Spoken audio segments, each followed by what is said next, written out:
Man Visible and Invisible by C.W. Leadbeater. Chapter 9. Human Consciousness. When we turn to the consideration of the band of color which represents humanity, we at once note several quite new features. In this case, the band retains its full width, not only through the whole of the physical plane, but also through the whole of the astral, showing that man is capable of all varieties of desire to the fullest possible extent, the highest as well as the lowest. It also exhibits the full width in the lowest level of the mental plane, indicating that, in as far as that level is concerned, man's reasoning faculty is fully developed. Higher than that, however, the development is not yet full, but an entirely new factor is introduced in the dark blue triangle on the higher mental plane, betokening the possession by the man of a causal body and a permanent reincarnating ego. This blue triangle corresponds to the other triangle in the circle which is seen in Plate 3. In the great majority of mankind, the point which donates consciousness of any sort upon the higher mental levels does not rise above the third or lowest of them.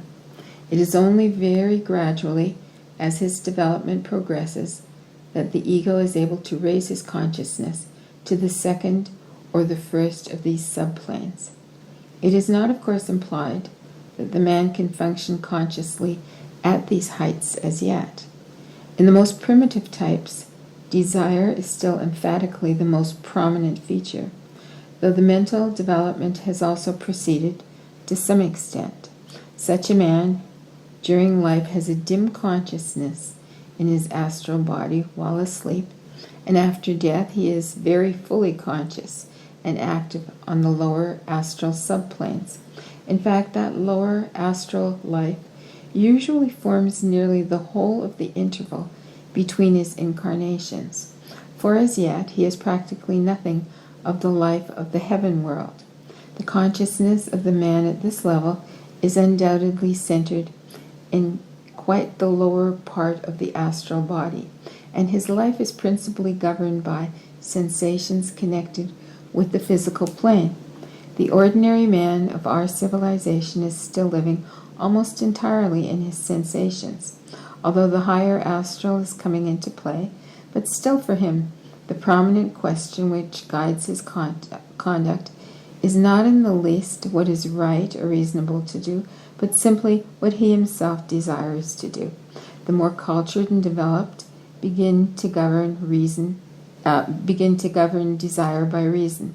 That is to say, the center of consciousness is gradually transferring itself from the higher astral to the lower mental.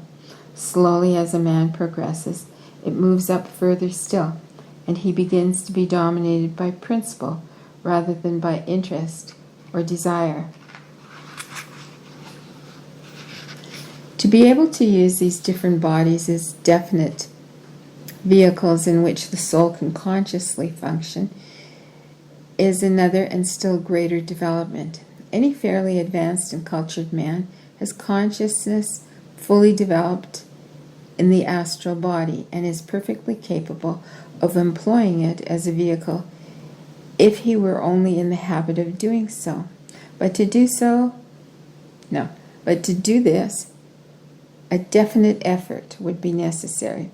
The enormous majority of men know nothing at all about the astral body or its uses, and so naturally make no effort of any kind.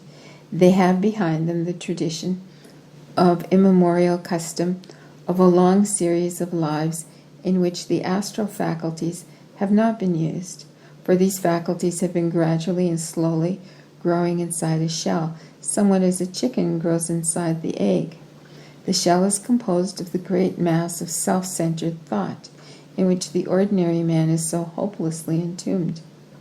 Whatever may have been the thoughts chiefly engaging his mind during the day, he usually continues them when falling asleep, and is thus surrounded by so dense a wall of his own making that he practically knows nothing of what is going on outside. Occasionally, but very rarely, some violent impact from without or some strong desire of his own from within may tear aside this curtain of mist for the moment and permit him to receive some definite impression. But even when the fog closes in again, almost immediately, and he dreams on unobservantly as before, it is obvious that the shell may be broken in various ways.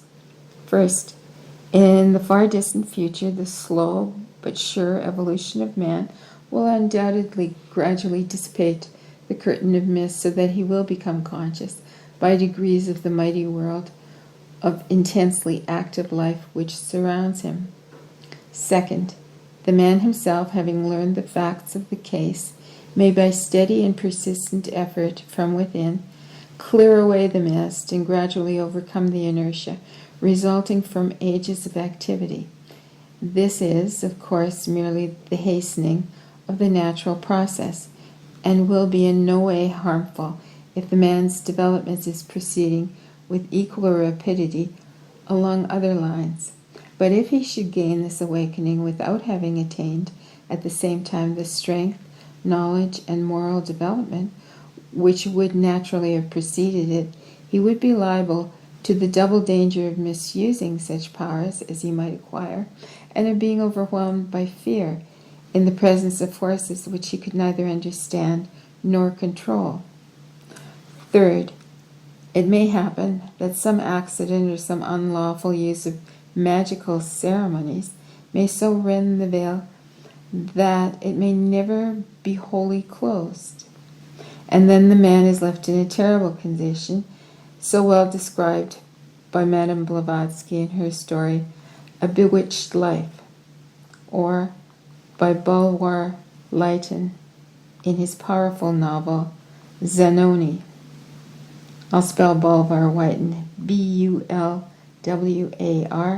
and Lytton, or Lytton, L-Y-T-T-O-N, and his novel is spelled Z-A-N-O-N-I, Zanoni. Fourth, some friends who know the man thoroughly and believes him capable of facing the dangers of the astral plane and doing good unselfish work there may act upon this cloud shell from without and rouse the man to definite action. Naturally, the man who does undertake a very serious responsibility toward the man let me start that over again. Okay. Naturally, the man who does this undertakes a very serious responsibility towards the man whom he thus arouses. The elder worker assumes this responsibility only when, by long and intimate acquaintance, he has become reasonably certain that the younger possesses, in some measure, all the qualifications mentioned in Chapter 19 of Invisible Helpers. But the need of helpers is so great that every aspirant may be absolutely certain that there will be not a day's delay in arousing him as soon as he is seen to be ready. Meanwhile, any who feel themselves overlooked have always the resource of adopting the second method to which I referred above. But before doing so, they would be well advised to assure themselves absolutely and beyond any possibility of doubt that they possess the requisite development along other lines, as otherwise their fall will be speedy and certain. But a great deal of work may be done, and constantly done, short of this full awakening. A man who falls asleep each night with a definite intention in his mind of doing a certain piece of work will assuredly go and attempt to carry out his intention as soon as he is freed from his physical body. But having done his best in connection with that particular case, he is almost certain to let the fog close around him once more, simply because he has for ages been so accustomed to initiate a fresh line of action when functioning apart from the physical brain. Many make a practice of thus ensuring that they may perform at least one helpful action each night. And of course, in many cases, the action is such as to occupy the whole of the time spent in sleep, so that they are practically exerting themselves to the fullest extent possible for them. We should also remember that it is by no means only during sleep that we can give effective help. The strong living thought can be sent out at any moment and can never fail in producing its effect. But the difference between the one who is definitely awakened and the one who is not is that, in the case of the former, the curtain of mist has been forever dissipated, while in the latter it merely opens for a time, and then it shuts down as impenetrably as before.